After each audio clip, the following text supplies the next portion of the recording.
Welcome, everyone. If you're joining us online, we're going to get a couple things taken care of here before we introduce the speaker. This is Marshfield Spoken History. Spoken History is a collaborative effort of the Northwood County Historical Society, the Marshfield Historic Preservation Association, the City of Marshfield Historic Preservation Committee, the Marshfield Area Genealogy Group, and the Everett Roehl Marshfield Public Library. And this will be live streamed tonight to YouTube. So if you know of someone who would want to see this and can't make it tonight, you'll be able to find it there. My name is Natalie Kraus. I work here at the Everett Roehl Marshfield Public Library. And we'll be starting here in just a couple of minutes. We're going to let a couple more people come on online. We've got quite a few people tonight online, as well as in our Felker room. We're kind of doing a hybrid kind of presentation tonight where we have the speaker in person, but we also want people who are remote to be able to enjoy it as well. We have people from all over the place tonight, so we're excited to have you here. So welcome. I'll pop back on here in about 2 minutes and we'll begin.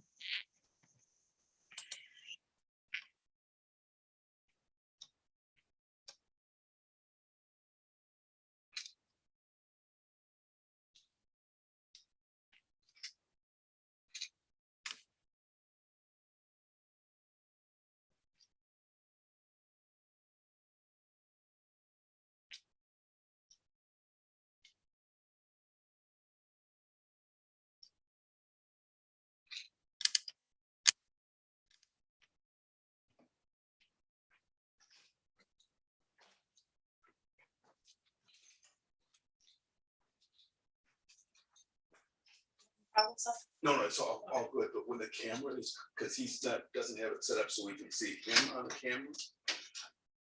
Is the camera working, so it's framing him, and the light behind it is what I'm worried about.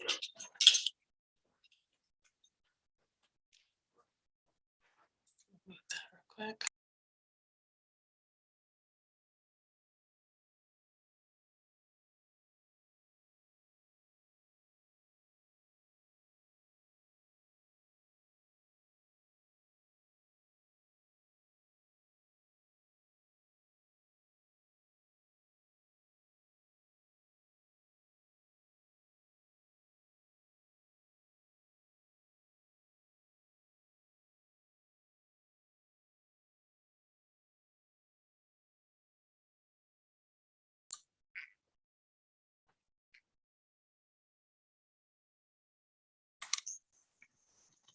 Hello, everyone. Welcome to Spoken History here at the Marshfield Public Library.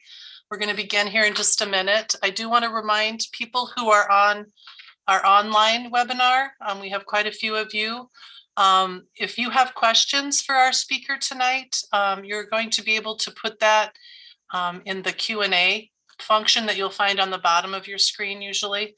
If you have a problem with any kind of technical issues, that's more for the chat function on the bottom. So if you have questions, put them in the Q&A and I will try to keep on top of that and find moments when we can ask our speaker the questions that you have. We are doing kind of a hybrid presentation tonight where our speaker is live here in the Felker room, and we have also many of you online for the online webinar. Your cameras will be turned off and your microphones will be muted online so our speaker can have the floor. So welcome tonight. We are having a treat tonight because we have a young man here named Tim Kraus speaking with us tonight. His program that he's doing is on Wisconsin in the Civil War. And Tim has lived in Wood County his entire life. He's gone to school here in Marshfield at St. John's and Columbus. His interest in the Civil War started, I guess, from his dad and grew from there. He did his own research then and his passion grew.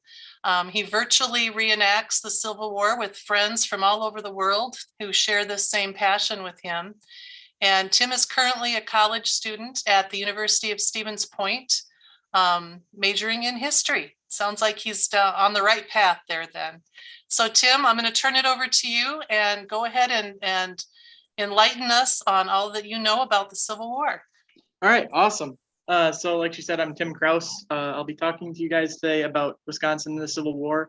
I'm going to be focusing more on the 2nd Wisconsin Iron Brigade because those are the more well-known regiments. I'll be mentioning some other notable regiments, such as the 8th and 24th Wisconsin near the end.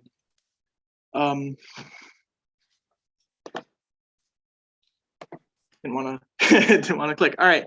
So when the war broke out, there was a large call from a lot of states that wanted to raise regiments for the war. And a lot of these regiments were about 90-day regiments or 100-day regiments. And they were just because they thought they were going to be able to just go in, quell the rebellion, head home.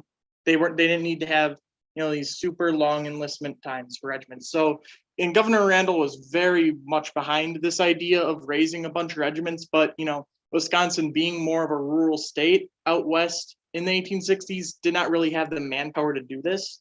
So they were able to form multiple regiments. The first one being the 1st Wisconsin, which was the only 90-day regiment, ironically, to be formed at the start of the war. And they saw action at one battle, which was the Battle of Falling Waters, losing about 3 men in deaths. And I forget how many in casualties, but didn't see too heavy of combat.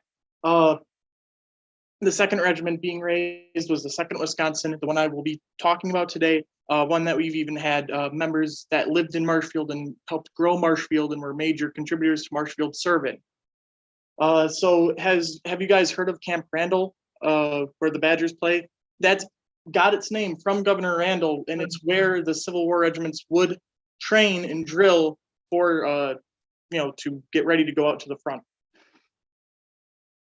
And strangely enough, for the 2nd Wisconsin, their first loss was when they were on a train headed to Washington, and one of the guys was fooling around on top of the car. And those how sometimes they'll have those signs. He hit his head on a sign and fell off, killing him instantly. So that was the first loss of a regiment, and sadly, that did happen a lot of times. Their first losses for regiments were not in combat or necessarily, I guess, like a honorable death. A lot of times they were accidents. There's been reports of guys messing around with their rifles, blowing their heads off because they were new. They didn't know really how to, they were guys my age who've never been in the military and just, sent with a gun and told to go on their way. So for the 2nd Wisconsin, their first engagement was the skirmish at Blackburn's Ford, which was near Bull Run Creek. It was on Bull Run Creek, and I'm assuming you guys have heard of First Manassas or First Bull Run. It was the first major conflict of the battle, not the first battle of the war, but the first major one. And the 2nd Wisconsin at the skirmish of Blackburn's Ford lost 3 men, 1 death, 2 casualties because it was more of an artillery duel. And so one of the rounds hit in Company B, mortally wounding 1 man and then shrapnel wounding the 2 others, but they were able to make a recovery. And the next day was the full battle of Bull Run, because before battles, they would have these skirmishing maneuvers to kind of get their regiments set up for combat. But this was the full battle. This was, the famous battle that happened, and they lost about 90 men, including casualties and deaths. And some of these casualties happening because they were dressed in gray uniforms, as you can see here. That was the standard militia uniform of a lot of regiments in early war. And what's the one thing everyone knows about Confederates in the Civil War? They wore gray. That was their, the classic Confederate thing. And that was true. They were wearing a mix of gray or butternut or brown or black. And you see a regiment that's, in the heat of battle, that's all gray, fire into them. And, that's just, it was confusing. And that was actually one of the last causes of the 2nd to make them rout off the battlefield. And if you look over here, is William Upham. You've heard of Upham. He was the man who kind of built Marshfield, one of the most influential residents of Marshfield, I would say. But he was wounded at the Battle of First Bull Run through the chest and being taken prisoner. And so that was, a pretty dramatic first conflict for the Second Wisconsin and for a lot of Union regiments. And it was a staggering loss for the Union, because they thought they were going to be able to just go in, push the rebels out, get them away from Washington, and that would kind of show them, hey, you're not going to be able to, rebel. But it didn't go that way. It was like I said, it was a tragic loss, and kind of showed that this was going to be a long, drawn out war that no one really wanted. So Randall, like I said, was very patriotic about wanting to raise regiments to stop this war. So he originally wanted to have a Wisconsin brigade, a brigade of all Wisconsin regiments, and put Rufus King at the head of it, and it was called King's Wisconsin Brigade. But like I said, they weren't able to really get it going, not enough men to really man a whole brigade.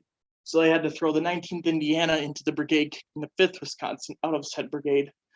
And that would later become the Iron Brigade, the famous regiment you always hear, but they were not referred to that yet. I will get to the next slide here. All right, so early 62, King gets promoted to a divisional commander, which is one above, it's like above brigade commander. He commands multiple brigades, and there's multiple regiments in a brigade. So King gets promoted up, and John Gibbon is the new brigade commander of these, I got to count here, four regiments, the 7th, 6th, 2nd, and 19th Indiana. And he kind of makes these regiments into their classic uniforms, the black hats, a very just strong regiment, because Gibbon himself is a regular soldier. He's not a volunteer commander. He is a regular soldier. He doesn't, because the volunteers, they're more loose. They're more, you're not like full soldiers. You're volunteers. You're not expected to have that. And they had that connotation of being more loose. But Gibbon treats them like actual soldiers. He treats them like they are the real soldiers that they are. And they develop this begrudging respect for Gibbon, and same thing with Gibbon to him, of just kind of being like, we like you, but you're really hard on us. But we, like a really strict parent, they're trying to, like, they're doing it for your own benefit, but you don't really like it at the time. But like I said, Gibbon gives them their classic look of the tall black hat, which is their dress uniform hats. That's the equivalent of that puts them in their dress uniforms. That's the equivalent of, I think of like the Marine uniform, the dress Marine uniform with the nice white. That's essentially him sending soldiers into combat with their full dress uniforms, which was kind of unheard of. But Gibbon wanted, when you saw his soldiers marching on the field, he wanted you to know these guys were here and they were ready to fight a hard fight. And there's a funny story of just kind of how Gibbon kind of is he originally wanted the regiments to wear kind of not exactly skin tight leggings, but leggings that were more form fitting. And a lot of the guys didn't like that. They thought it looked weird, so the way they kind of got Gibbon to show, hey, this is kind of a dumb look, let's not do this. One night they snuck by his tent and actually put the leggings on his horse, and it was like, hey, look how stupid this is. And he was like, yeah, you guys might have a point here. But he did, and I honestly believe Gibbon is what made the regiment such an insanely interesting and hard fighting regiment. But like I said, 62 is their big defining year. The regiment's first real full engagement, and it is a hard fight, was the Battle of Broner's Farm, otherwise known as the Battle of Gainesville, which, like I said, there's skirmishing movements before a battle.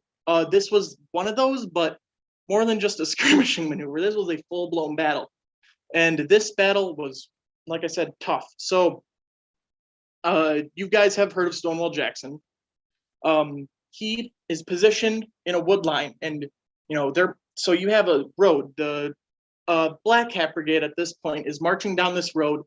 Gibbon sees some horsemen off on a hill, and he's like, we shouldn't have troops in this area. So he scouts ahead, rides off the road, and realizes they're Confederate, they're rebel gunners on the hill, and they start opening up on his brigade.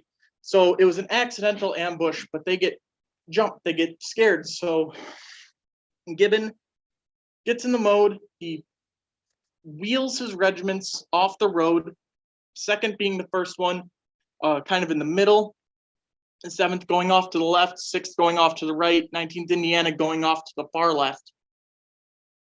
And this is one of the closest times the Civil War come to actual, when you think of line-to-line combat. The Confederates come out of the woods, including Jackson's famed Stonewall Brigade, which earned their name at First Bull Run that the 2nd was also at. And these guys were tough as well. These guys were, if not tougher than the Black Hat Brigade, because 3 of the 4 regiments in the Black Hat Brigade have not seen combat yet, or very little combat, very minimal combat. And so they get engaged. It is massive firing lines, barely moving from about 30, closest 30 yards, farthest 70 to 80 yards. And you're not shooting with the stereotypical smoothbore rifles or muskets. You're shooting with rifled muskets, accurate guns that can hit someone 100, 150 yards out accurately, reliably. So this statistically becomes one of the bloodiest battles in the war, and least known about. And in my opinion, my favorite battle to read about, just of how brutal it was. For some regiments, it would be 1 in 3 men would be killed or wounded. And when they would march back through that area a year later, they would actually be able to identify men by where they fell, because they were like, so-and-so was standing next to me. I saw him go down. Here's his skeleton. That's who he is. So that just shows how close to fighting these guys were. And 751 men were to be killed or wounded in just 2 hours of fighting. And this was a huge first loss. And then they have to still march another couple miles, camp at Centerville, and then fight in the battle a second Bull Run. That was 751. No, that was of the whole brigade. But the whole Iron Brigade or Black Hat Brigade at that time only had little under 1,000. Actually, yeah, they were already taking a lot of losses, and they already lost. And they lost. And then on September 14th is their next. This is kind of a defining moment. Like you'll notice a pattern. I haven't listed every one of their engagements because that would take all night, and I don't have that time, and I don't think you guys do either. But I'm pointing out some more important battles that really made what the brigade was and what the 2nd Wisconsin was. So the next is the Battle of South Mountain. This battle is where they get their name, the Iron Brigade. They had to pretty much march up a hill and push the Confederates out of Thoroughfare Gap, which was a gap in the mountains that was a major road, so they could clear that out. And it was brutal. They were fighting against the Confederates that were entrenched and had breastworks behind stone walls, higher positions, but they still were able to march up. There was accounts of artillery shells landing right in the center of the line, but they did not waver, and they were able to push those guys out. The 7th Wisconsin, which recruited from Wood County, so where we live, had guys, they completely ran out of ammo, and they had to hold off a Confederate charge, and they did it. They repelled them back and were able to hold their ground. And it's not for certain who said this, but it was either Hooker or McClellan, which were like the commanders of the Army in the First Corps. Hooker being the commander of the First Corps, McClellan being commander of the Army, sees these regiments, and he's like, "Who are those guys? Who are those men that are marching in such tight lines, pushing up that hill steadily?" And he tells them that it's Gibbon's brigade, and he's like, "Those men are made of iron," something along those lines, and the name kind of sticks that it's the Iron Brigade. So that's how they get their name. All right, so like I said, 62 is a huge period for the brigade. Just about 3 days after the Battle of South Mountain, they have to fight at the Battle of Antietam, which I remember I learned in school. I'm not sure about you guys, but it is the bloodiest day in American history, bloodier than D-Day, bloodier than any other battle that America has fought in. And what they had to do is there was a white church, and that was kind of like the focal point of the battle that they wanted to meet at. And around 6 o'clock, Gibbon's brigade was told to push down through a cornfield and through a woods. And that does not sound like the most great places to be fighting. And they had to push through the corn and the woods known as Miller's Cornfield and Westwoods. And being such close combat, they were just pounded. It was a big tug of war between the Texans and I think Georgians, between Wisconsinites and Indianans, and it was just a big tug of war through the corn and through the Westwoods. And once again, fighting against Jackson, they fight against him a lot, which is not the easiest, because he was a Confederate, and that is not, in my opinion, the coolest, but still a great commander. And this battle was, as like I said, very brutal with the conditions they were fighting in. They lose 343 men, and the brigade only had about, if I remember correctly, around 700-ish men. So after Broner's farm, they got more men. Yes, yeah. So they would replenish troops they'd get volunteers, and later in the war in 64 and 65 they get draftees. And there was a story of Gibbon. That's Gibbon right there. And if you notice these flags, these are all flags. The first one was the 2nd Wisconsin, third was the 7th, and this is the 7th, and second one was the 6th Wisconsin. But these are their original battle flags that they flew in battle. But that's John Gibbon, and he was an artillery commander before leading the Iron Brigade. He actually saw his old battery was attached to the brigade, Battery B of the 4th US. And he hopped off his horse and saw all his gunners shot dead, and actually manned a cannon himself, and wrote down in the 2nd Wisconsin's regimental history and the 6th Wisconsin's history of him hopping off his horse and manning a gun and putting a canister round into the corn. And this part might be fabricated, but it is still interesting, of just kind of showing the, idea of it all is after firing off the cannon, you could hear a wave of screams from the corn, because canister is just a big shotgun pretty much, and you're firing out gun that much, and that's a lot of that wide around, so that's a lot of pellets that you can balls that big that you can shoot out, and they're very devastating at close range. So after Antietam, 24th Michigan joins. They get involved in the Battle of Fredericksburg. It's interesting, but don't have all the time to cover everything. And yes, this is a pun, and it was intended, but 62 did test the mettle of the Iron Brigade. It did test how strong these guys were, but it wasn't over yet. They still had I'd say one more that battle that really kind of put the nail in the coffin, because these guys were,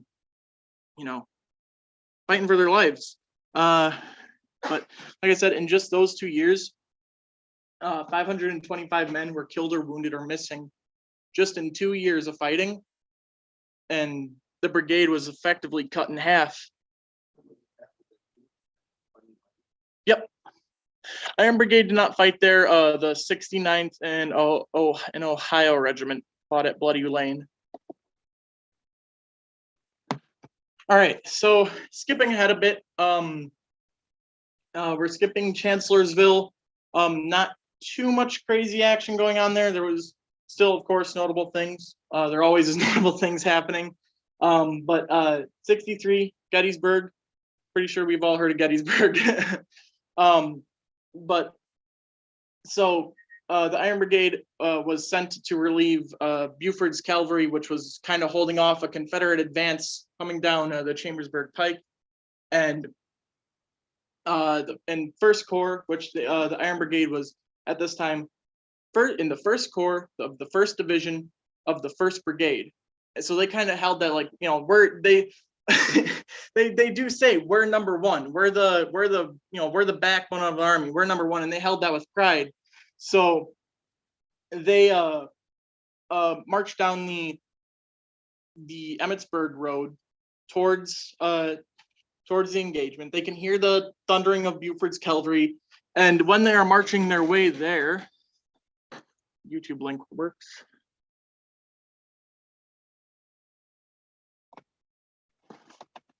One second. If it doesn't work, I'll get that working at the end. Oh, give me 1 second here.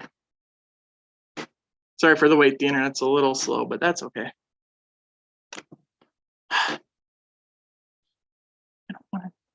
Okay, we're gonna wait on that.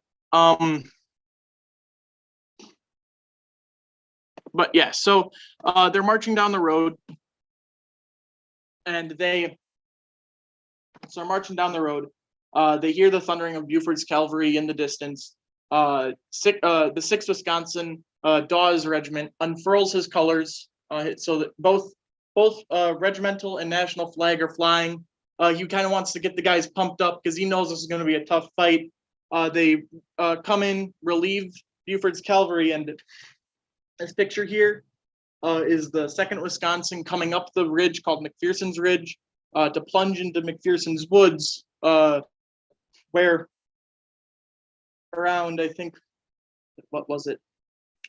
How many 2nd Wisconsin men were killed in that engagement, but insane number. They most of them would not see the rest of the battle or come out of the woods. So they hit the woods. John Reynolds is their corps commander, commanding them, the 1st Division, and you know he's getting in there. He's in the fight. Within the first volley, he's struck dead. Back of his head gets blown off by a Manet ball. They suppose from a 7th Tennessee sharpshooter. They're not too sure, but that's every account I've read, and that's a major loss. That is a very high-ranking man. That is I forget what rank he was, but it is a general. It is a high-ranking guy, and he is killed within the first volley. And that first volley wipes out a good. They say that there's almost a hole in the line that is caused from that first volley. Lucius Fairchild, the colonel of the regiment, gets his arm hit, having to be amputated, and that's something that he struggled with for the rest of his life. But it just shows that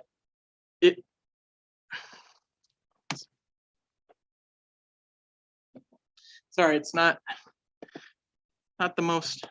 Here we go. Okay. But yeah, so like I said, massive amounts of casualties.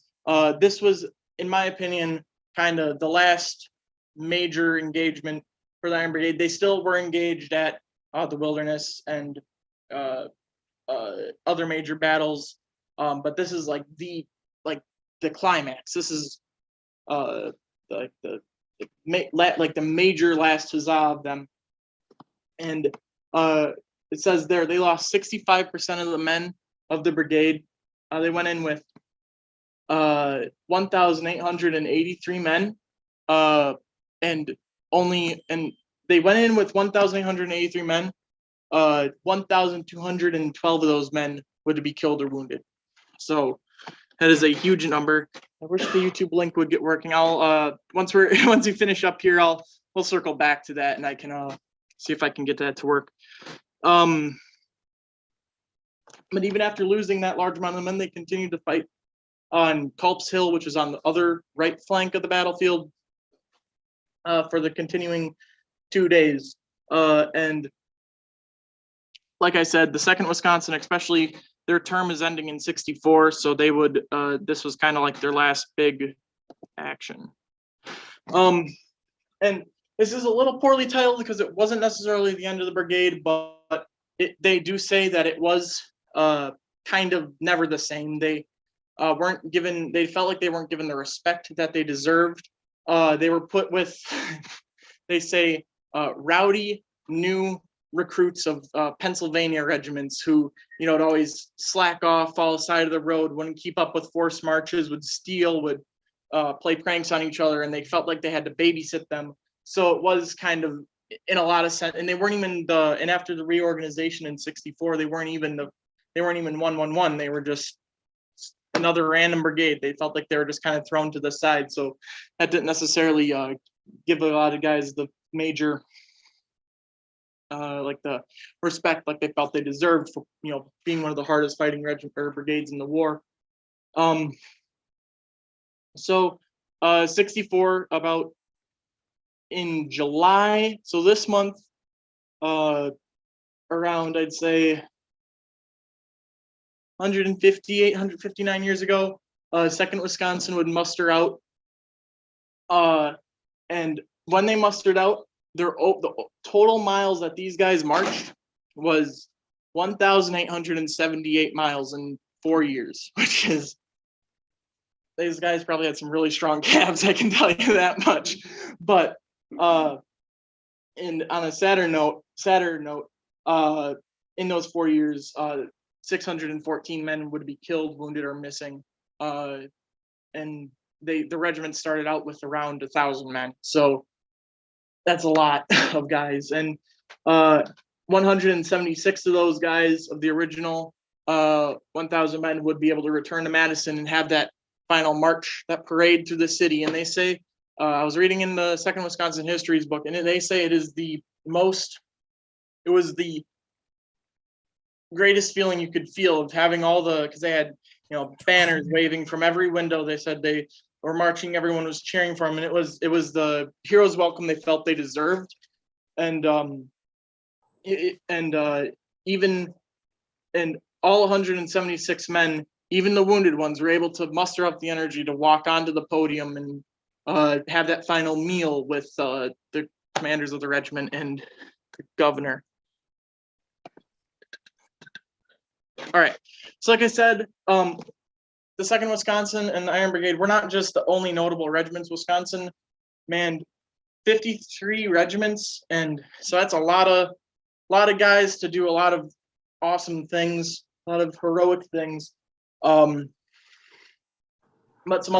obviously I would not be able to list every, you know, notable thing that all 53 regiments did. So I picked some other ones that are pretty interesting.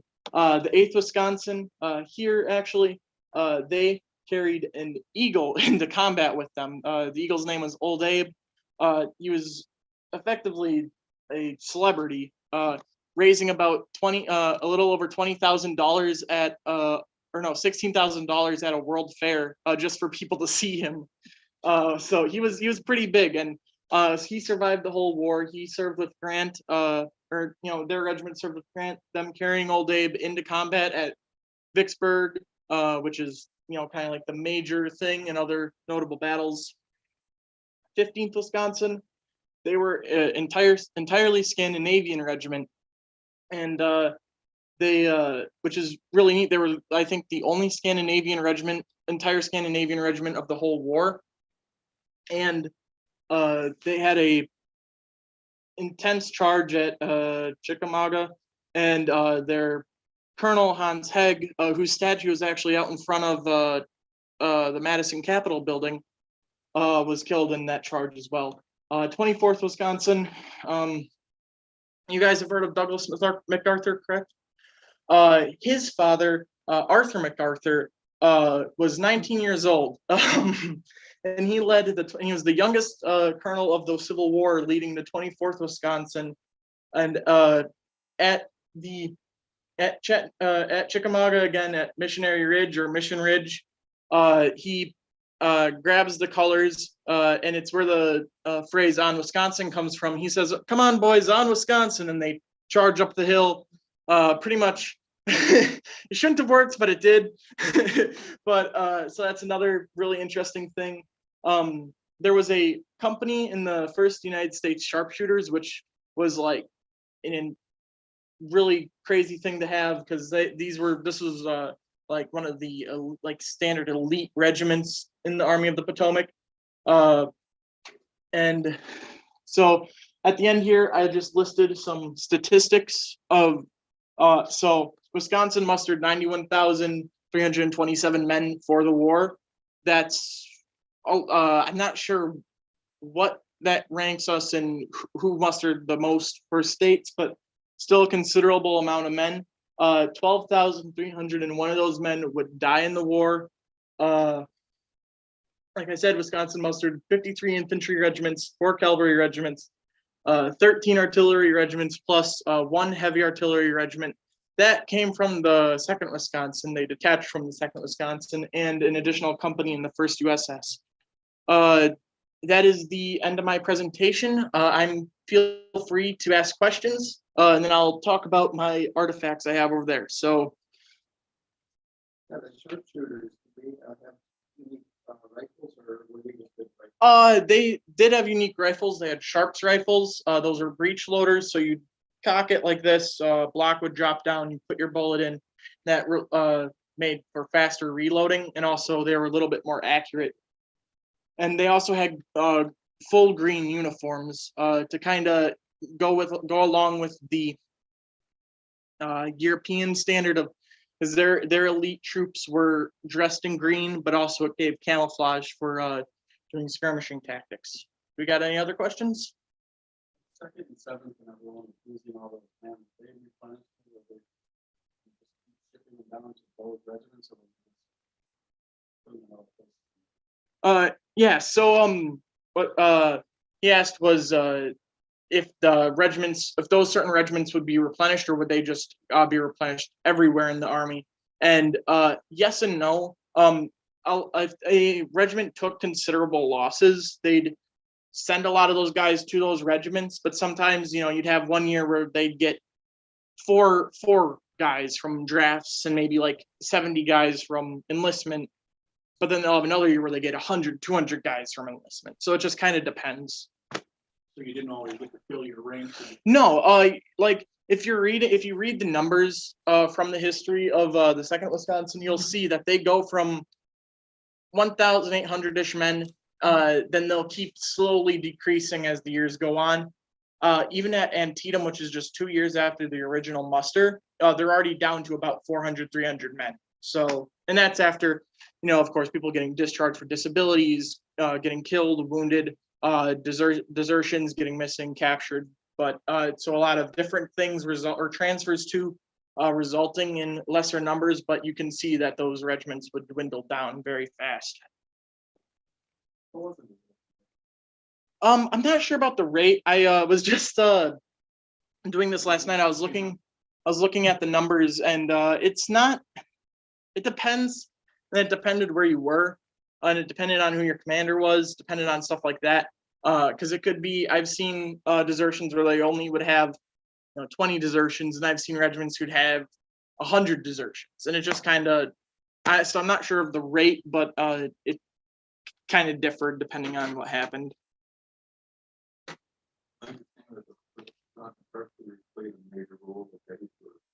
Yes, I'm not.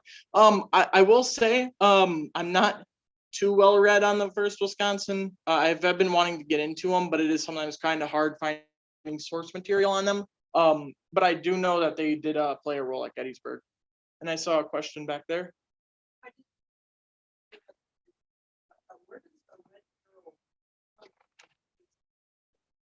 That is the 32nd Infantry.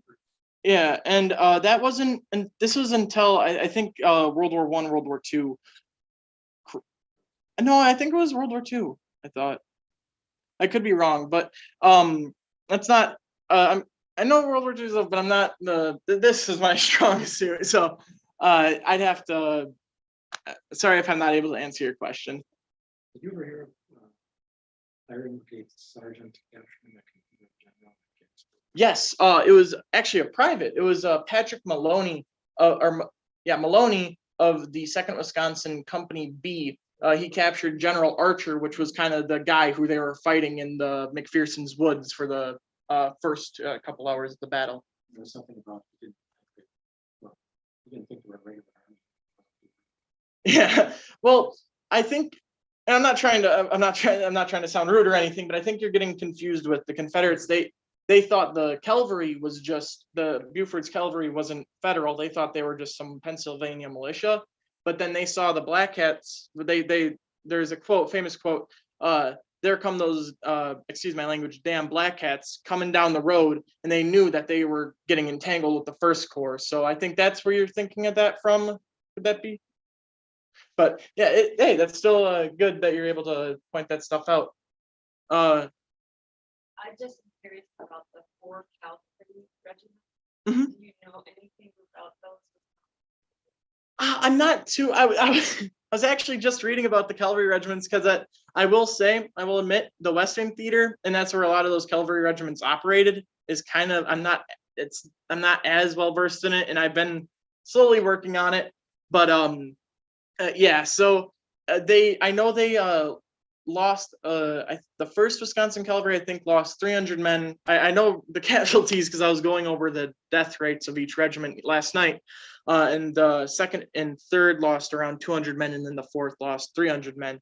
And I think they were operating around excuse me if I'm wrong, I think the Kentucky area, and then I think some of them went down to Texas, but I could be wrong.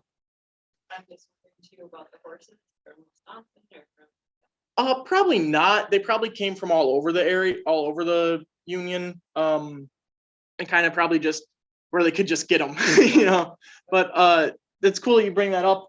I'll get to that, but I do have some Wisconsin cavalry stuff in my collection, and I actually had a family member, first cousin, who served in the 2nd Wisconsin Cavalry. So yeah, so cool you bring that up. Anyone else have anything else?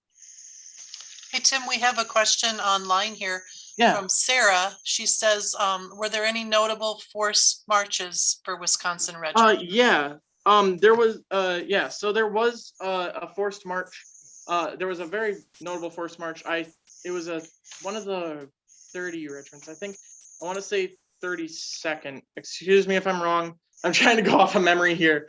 And I think they were forced to march around 50 something miles, which in a forced march is where you're forced to keep up at a steady pace.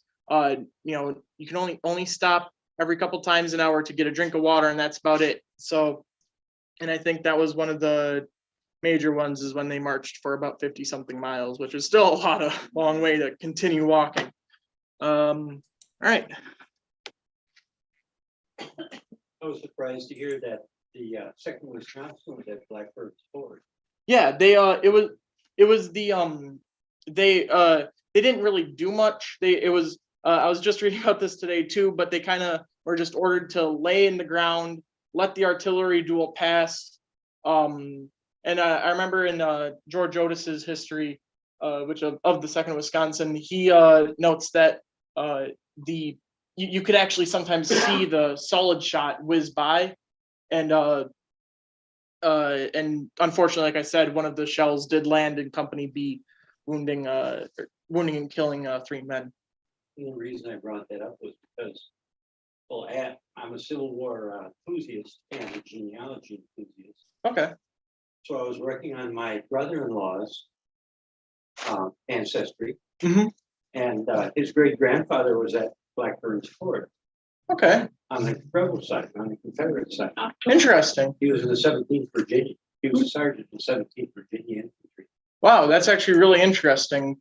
Another one you'll notice a lot of times when you're researching this stuff is, I always kind of refer to it as almost like a big sitcom, because it just seems everything is interconnected. You got guys going to school with each other. You got guys at the Battle of South Mountain, Gibbon was fighting, Gibbon, the commanding brigade commander, was fighting against A.H. Hill, which was his best man at his wedding.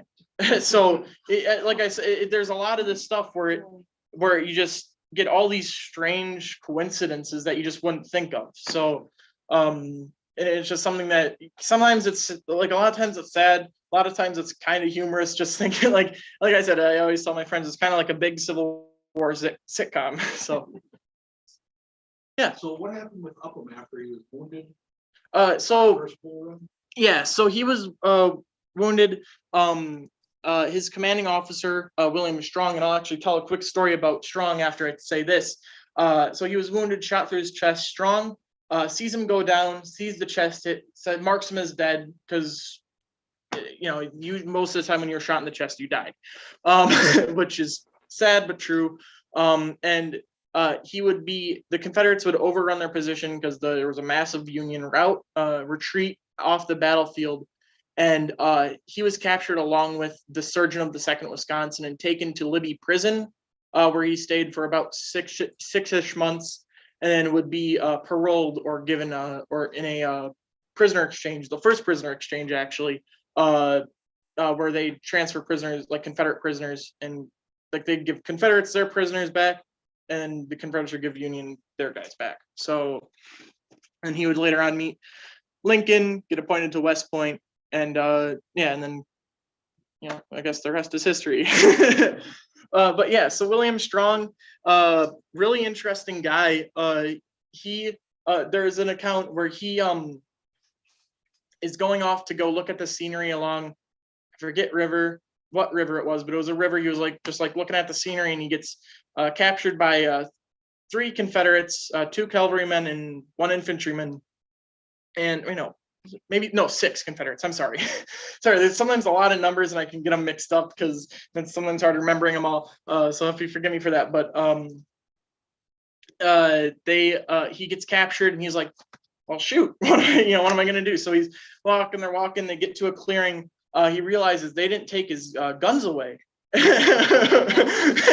So what he does is he sees a brush pile and a little bit of a berm, and he's like, I think I could sprint that. I think I could reach that before they. So what he does is he once they kind of look away and they tell him to get, and the Confederates realize, oh wait, we didn't take his guns. They tell him, hand over your guns, hand over your sword. So he hands over his guns, but he actually he pulls a Wild West move and shoots one of the 2 Confederates trying to apprehend him. Makes a break for the berm. Bullets whizzing by his head. He has one of the cavalrymen going off to his right, another one going off to his left. He's sprinting through the woods. He gets outflanked by one of the cavalrymen, and he's like, "Drop your gun," and he still has his gun in his hand. I forgot something. I'm sorry. While he's running past the woods, he turns and opens his mouth because probably screaming or something, and a bullet passes through his cheek. So he goes out that way through his cheek and out his mouth and doesn't hit anything major. So he surprised somehow. That's extremely lucky. So he gets apprehended. Like I said, he gets outflanked by one of the cavalrymen. He's like, hand over your gun, and then he's like, I don't think I will. And he shoots him. The cap doesn't fire because it misfired. Shoots again. Bullet go. When he does this, the cavalryman comes a little closer. He shoots him close enough to the point where I forgot another part. I'm so sorry. I'm getting myself all. Okay, so the cavalryman comes a little bit closer, and he doesn't hand over. He shoots. Cap doesn't go off. The cavalryman shoots. Somehow goes through this bit of his jacket. Doesn't hit him, and it's so close that he actually has a burn hole in his shirt about this big from the gun going off. And he then shoots the cavalry guy dead and is able to run back to his regiment and gets promoted to the major of, I forget which Wisconsin regiment, but another Wisconsin regiment. So that's a lucky rabbit. Yeah. I think that was the most. I think that's the most luck any of us will ever see in our entire lives. Yeah. Does anyone else have any other questions? All right. So following that, I will get into some of the stuff I brought here. So I'm going to bring this over so the people on Zoom can see. So this is my collection of Wisconsin stuff.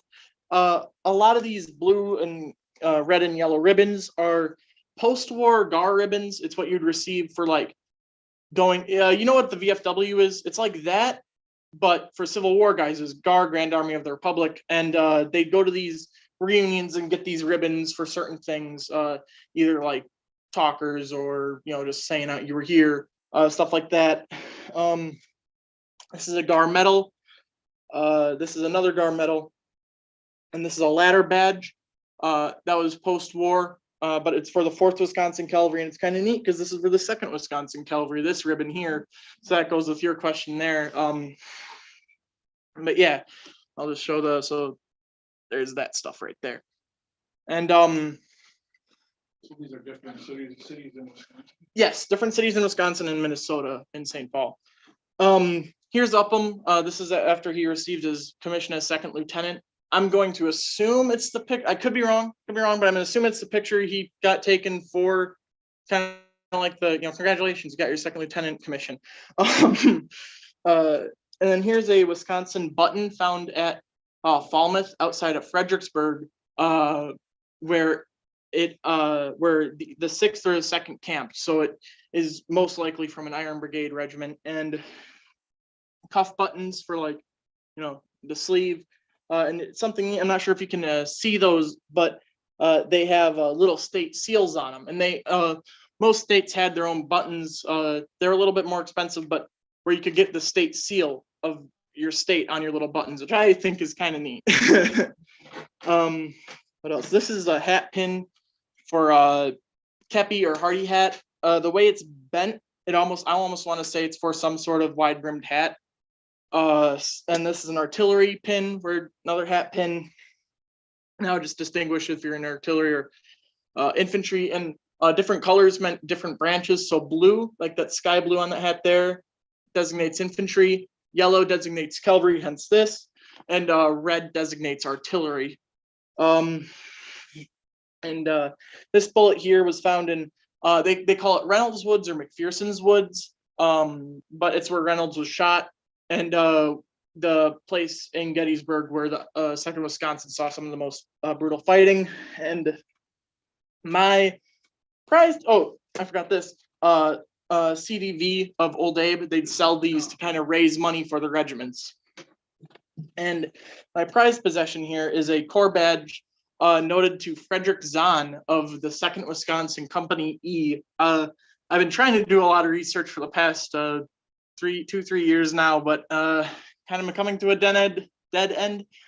But from what I understand, he was a 30-year-old gardener from Germany who lived in Oshkosh and was wounded at least 2 times, at most 3 times, and from what I just found out today, taken prisoner. So this guy was everywhere.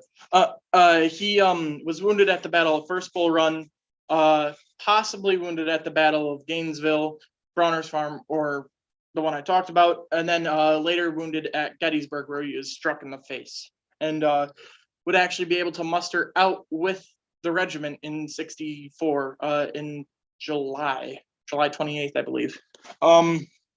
Ironically, around the anniversary of First and Second Bull Run. So kind of interesting that how that, like I said, a lot of coincidences, stuff kind of lines up. And it's really cool because it has the red corps badge, like you can see on the hardy hat there, and that's what is called a hardy hat.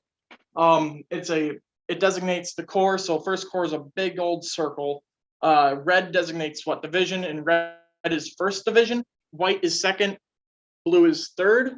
And so you can see this little blue cross. In '64, they were transferred to the 5th Corps, which right there, which they would get blue crosses because they were now 5th Corps, 3rd Division. And it's cool because what he did is he overlaid his both corps badges, which I'm so thankful to have that. So here is a reproduction, but a very well done reproduction done by guy out in Gettysburg called Dirty Billy. He's a really good hat maker. If you ever watch Gettysburg or Gods and Generals, he's the one who did all the hats for them. So very reputable hat maker, and it's something I got last summer, and it's 2nd Wisconsin Company E to honor Frederick A. Zahn. And yeah, so you can kind of see how these would be recognizable. You see a whole regiment of what they referred to as those tall Wisconsin fellows in their tall black hats. They're pretty noticeable on the battlefield. And over here is my original party hat. Sorry if the glare is getting anyone. I'm not sure what regiment this was to, unfortunately, but it is an original. I'm going to assume for a dress uniform, not worn in combat, but it is still from that time period, which I'm very thankful to have. And it kind of gives you an idea of, oh, sorry, I'm trying not to shine in anyone's eyes. But yeah, so here's that. You guys are more than welcome when I finish up here to come up and look at stuff a little bit closer. And I got nothing else. If anyone has questions, I would like to know where you got your collection. just kind of depends. Actually, my dad would know more. He's helped me pick out stuff, and a lot of it comes from either some of the stuff I've gotten in Gettysburg at actual like shops, like there's a place called the Horse Soldier which sells a lot of that stuff, and just kind of other seeing some like another, like the Horse Soldier also has an online store. So it's kind of like that. I'll get to you, but I think he had a question. Yeah, I was just curious, you mentioned button, Yeah. you got a Falmouth. Yep. How did you come by that? Was that just at a show or? Yeah, pretty much. Yeah, a very lucky, very, very lucky find on that one. And you had a question. When did your interest develop in this hobby? I mean, were you in high school? Were you in grade school? Did you read a book or what? Like my dad pointed out, I was real little. He like Natalie said, I got into it. I've always been interested in history, but and then I was really always interested in the Civil War. But the more I got older, when I was in middle school, maybe I started going more into Wisconsin stuff. High school, I developed more, and then within the last couple of years, I've been able to really dive into the Wisconsin stuff and finding my niche for that, a lot of that stuff. What is your most prized possession? That right there, the Corps badge. It's just you can tell the guy was so he was prideful of his service. I'm sad because I can't find any pictures of him. I can't find letters from him. It's just one of those things that they, in history, they just kind of get lost. And I don't know, like not to sound a little, not to talk about myself in too high of a manner, but I do like to think that I'm kind of keeping his memory alive and kind of help remember his service and what he did for, the state I love and for the country that. Have you ever thought of writing a book? I don't know if I'd be able to do that. I'd love to, but I don't know if I would be able to do that.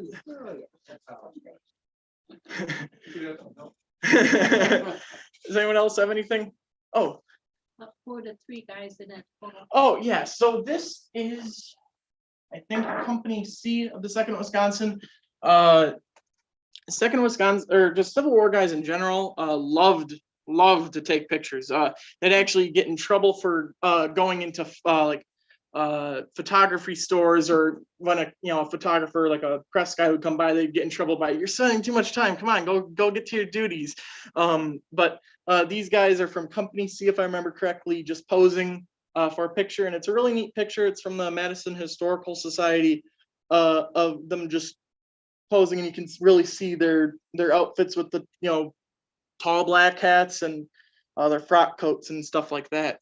So Oh, and what type of weapons, I know we had talked about that, what type of weapons did they use up until Gettysburg? They primarily used the Lorenz rifle, which was an Austrian-made rifle, and also the 1861 Springfield, but more primarily the Lorenz. So are you in college now Yes, I'm in college now. and your major is? It's not fully declared, but I plan on declaring it next semester. History? Yes. I think you're able to read my mind too well. One interesting thing I came across by genealogical work too was the 16th Wisconsin had 3 distant cousins of mine. I don't know the exact relationship, but they're from my ancestral village in Switzerland. Okay. My 3 brothers. 4th brother, he was in one of the last regiments. I think it was the 52nd or 53rd. You probably know what the last one was. 53rd. They had 53 regiments. So He was either, anyway, but he got stationed at Fort Rice in the Dakota Territory. That's where he was. yeah, He didn't do anything. yeah, that's You know, but- and this kind of goes. I'll get to you in a second here, but that's what happened is a lot of times they get sent anywhere wherever they were needed. Kind of with no rhyme or reason. Why was there Wisconsin guys fighting in the East when the majority of the regiments fought in the West? It's just how it happened. I'll get to him and But, well, I was just gonna answer one of your questions, just from what you told me, is that most of the Wisconsin regiments up until like the 40s, like Regiment 1 to Regiment 40, were actually saw battle. I think the ones that were formed after that were later in the war, like 64. And so I think by that time the tide was turning, and so it was like, well, we need to send you somewhere. And of course, you had 1862, the Sioux Uprising in Minnesota. So I'm sure there was a lot of already eyes were looking west, and we need to secure ports and areas and of course resources, that we go after. That's my opinion, but I think it makes sense. It makes sense. Something you and I had talked about. Yeah. And another interesting thing is how are we doing on time? We won't take you out till later. I'm just not trying to seem rude, just trying to double check here. Yeah, I just wanted to because I do have some just small tidbit stories from accounts I've read. If no one has any questions right now, maybe these will. I'll get to you. I got something. I had my great grandpa was in the Civil War. His brother was also in that name, Stephen Bader. He was born down in Missouri, and he came home, and at Kingston, Wisconsin, they were out of, and he came home and recuperated, and he re-enlisted, went back in, got $300, and he got down to back to where his regiment was, and he wrote a letter to my grandmother, my great grandmother. Oh wow! And the little thing here he's got here. Our camp is about 3 miles from Nashville on the Cumberland. There are troops camped all around the city. No large body of rebel troops very near here, but there are some guerrillas crawling around the country. The regiment is near Knoxville, East Tennessee. You're all waiting for our horses. We didn't have any horses. He was in the Wisconsin First Cavalry. Oh wow, that's really interesting. So, because I know the first Wisconsin Cavalry did fight at the Battle of Nashville, so I'm assuming that's when They were going down toward Atlanta at that point. Okay. And he says we expect to draw a carbine, sabers, and a revolver in a day or two, and the saddles. Because I bought a revolver in Indianapolis and paid $25 for it. And greenbacks, he said. It did not shoot very good, so I traded it for a watch. Right? And then he shortly after that, when he got mounted up in with First Cavalry, he was down in near Atlanta, and he was captured. Battled down there and captured, and he went to Hendersonville and he died there. That was the sad fate of a lot of prisoners at Libby Prison in Andersonville. But anyway, it's a very nice letter. Yeah, that's beautifully written. very, dare I say, lucky to have that piece of family history. And lucky to have it well written, because that is. But she was running, or one of the ladies asked about horses. And Yeah, that's perfect. obviously, they didn't have Oh. horses when they went up. Yeah, that happened a lot. Even the Wisconsin, second Wisconsin, when they mustered, I forgot how many, but the majority, they at the armory at Camp Randall, they were like, we can't give our regiments any muskets. They're all rusty flintlocks. We have like 200 rusty flintlocks, 60 cap locks, and like a couple revolvers and some rusty swords. So they didn't get any rifles until they got to Washington, which is then they were sent right into combat. And I think we're here. I'll get to you, then I'll go.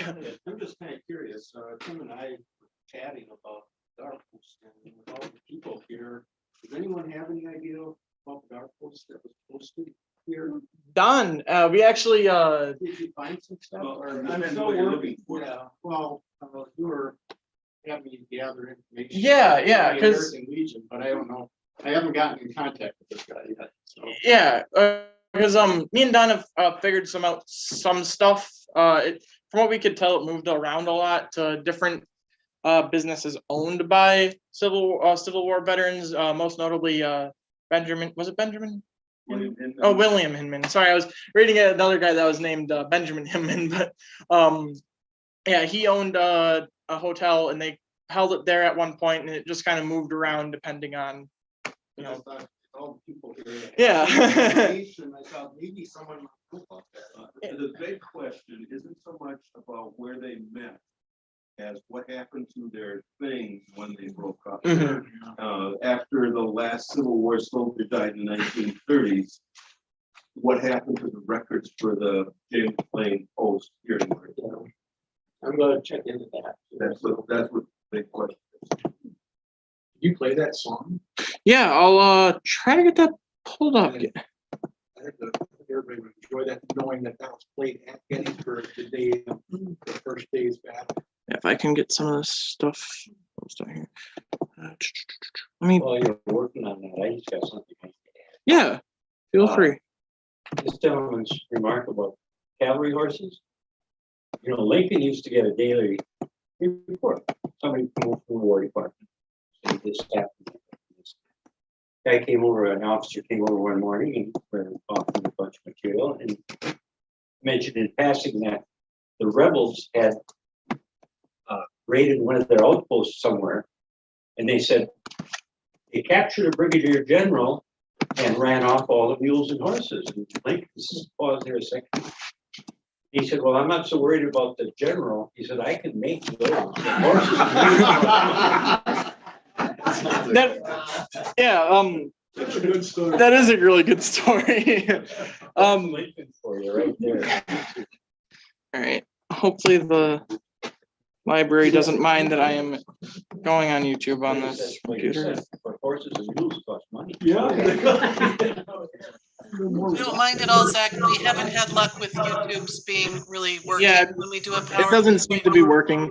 All right, sorry guys, I don't think I can get the song working, sadly, but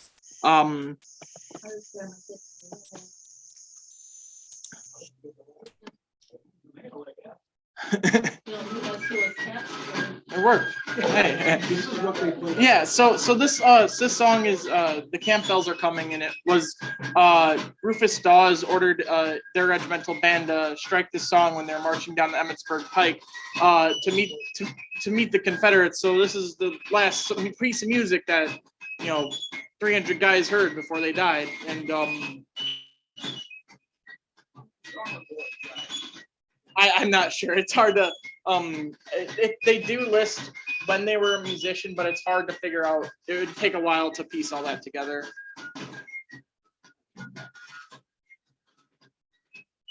I got another question here. Did you see the question from Cindy? Yeah, Cindy, I'm not sure where they'd be found. That's kind of our issue, is trying to figure out if they're still around, if they're stored.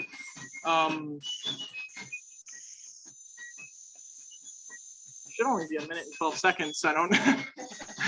Hey, it's not a bad song to get stuck on. Oh, there we go. Okay, we're good. We're good. But yeah, so like I said, sorry, Cindy, I'm not too certain on that. Me and Don and Jeff Sternberg are currently on the hunt for that.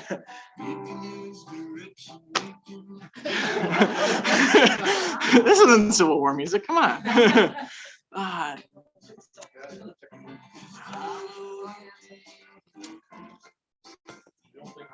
Yeah, no, I don't think they did. Yeah.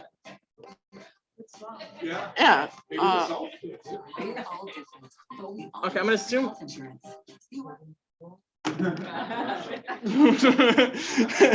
But yeah, so two quick stories if I don't am I good? Oh yeah, so two quick stories of just kind of showing how because I think it's hard to put in perspective how brutal and just intense combat was. So at the Battle of Gettysburg, Otis writes in his, I reference Otis a lot because he wrote the history of the 2nd Wisconsin Regiment. And he mentions how they were, after they pulled out of the woods and they were waiting on this ridge line, cemetery ridge, they were bombarding the rebel positions with their guns. And they're messing around, standing in front of the cannons, and one of the guns goes off. A private pushes him out of the way and gets his a hole about this taken out of his head because just messing around like that, and how quick that stuff can happen and just out of nowhere. Another story happens to Otis. He writes that his this is also at Gettysburg. His friend, when they're pulling out, he notices his friend that he went to school with, he enlisted with, gets caught in between the two lines firing. And when the field is secured, they find his body, and they find that he was shot in the leg, but each soldier was given a leather strip that they could tie around their leg or arm to kind of stop the bleeding the best they could, to wait for the surgeons to be able to get them off the field and help them recover if they could. But they find their leather band was actually tied below the wound, not above the wound. And during all the chaos, he must have forgot that. And it's sad because, it's one of those things where just that small mistake, he could have maybe survived, maybe, but it's just one of those small things that just kind of puts in perspective how brutal this war was. All right. Before we finish up, anyone have anything else? And I think then you guys can come up and look at that stuff. And yeah. Thank you. Thanks for being an awesome audience, guys. Thank you, Zach. I think the library announcement's going to say that we're closing in 20 minutes, just in case anybody's not aware and it startles them. I want to really quickly say thank you, first of all, but our next Spoken History will be on Thursday, August 11th. And the program will be the history of the world's largest round barn, with speakers Don Fellhofer and Bob Lorenz. So thank you so much, Zach. We've enjoyed it. I learned so many details that I didn't know about. I liked all the little details, like the eagle and the different leggings that were on the horse. So I'll let you guys go ahead and look at those. Thanks for bringing those display things in. And for those of you online, we're gonna leave now. And thank you, Zach, or Tim, I'm sorry. You're for good. all of your All knowledge. right, awesome. Thank you for having me. Yes, thank you.